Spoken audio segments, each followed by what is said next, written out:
Hello. For anyone watching in the future, this is our first salon after the 2024 presidential election. Uh, I don't know what to say, but I'm going to try. I wrote something and I'm going to just read it so that I can try and get through it without crying. We are a Star Trek podcast, and we chose to endorse in this election because it was too important to stay silent.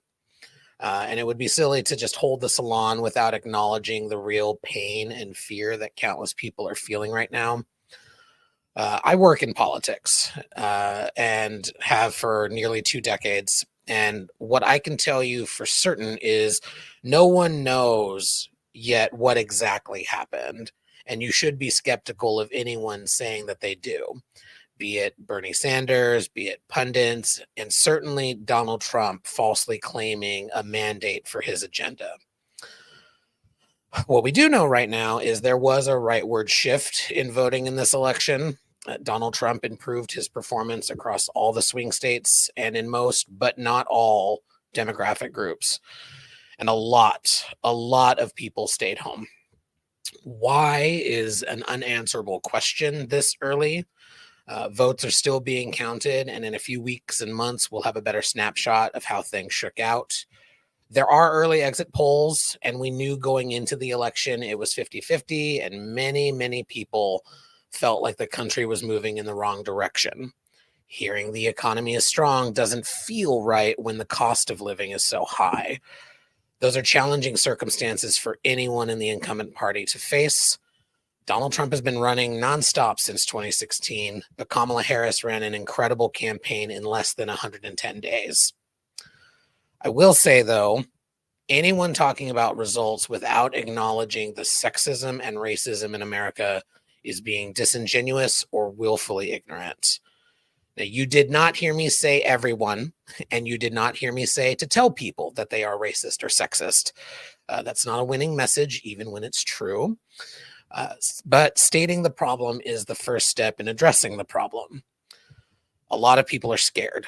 For the second time in less than 10 years, an overqualified woman lost to a monster.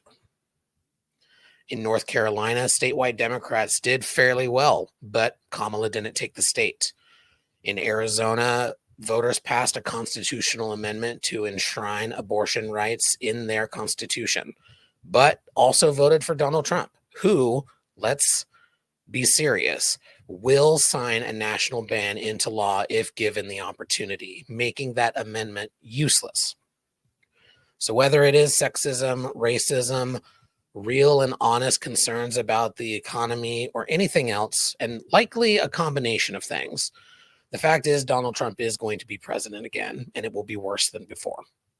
A lot of people are scared right now, especially people of color and LGBTQIA plus folks.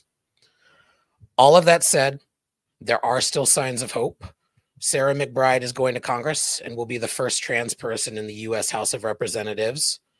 Julie Johnson will be the first LGBTQ person in Congress from the South. Emily Randall will be the first Latina lesbian in Congress. There is still hope that the U.S. House will be in Democratic control, but either way, it will be a razor-thin margin. We're going to need to figure this out as a community and get working towards the midterm election, and there will be a midterm election. Now, I'm not naive. Republicans are going to make it very hard to vote, even harder than it already is, but we will have a chance in 2026 to turn things around, and even before then, there will be ways to be involved at the local and community level to be there for each other. If politics isn't your thing, other than voting, of course, get involved locally. Build up your local community through mutual aid, the local LGBTQ center, or a homeless shelter. Let's take a breath. Let's take space to care for ourselves. And when ready, find a way that works for you to join the fight again. And finally, just a word to my fellow white folks, including my fellow gays. We need to do better. This is a larger conversation, but for now, bare minimum, do not go to your friends of color for anything other than offering your support to them. Do not expect people who don't look like us to do the emotional labor. Don't go to your black friend and let them know, I voted for Kamala, I'm one of the good ones. We need to listen, We need to stay engaged, and we need to follow the lead of those who are most vulnerable when they tell us what they need. All right, let's try to find some joy in these hard times.